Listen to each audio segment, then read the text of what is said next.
السلام عليكم. اليوم عندنا بطاطا وأجنحة الدجاج روطي من قناة شيف صالح الباتني.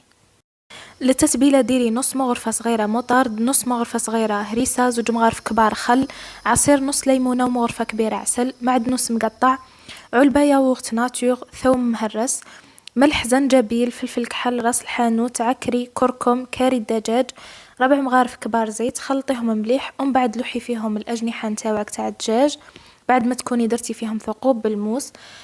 خلطيهم مليح حتى تدخل فيهم التتبيلة هذيك وخليهم في الثلاجة على الأقل ساعتين. ومن بعد حكمي سنيوة تاعك ادهنيها مليح، حطي فيها هذيك الأجنحة تاع الدجاج ست فيهم. ومن بعد البقية تاع التتبيلة هذيك لوحي فيها بطاطا تكون مقطعة شوية خشينة، حركيها مليح، خليها إلا قدرتي تخليها نص ساعة تشرب شوية، إذا ما قدرتيش لوحي طول في البلا هذاك في النص تاع البلا اللي بقى. ومن بعد التتبيله اللي تبقى لك في الطبسي زيدي عليها واحد الكاس تاع ماء، حركيها مليح وفرغيها في الجوانب تاع السنيوه.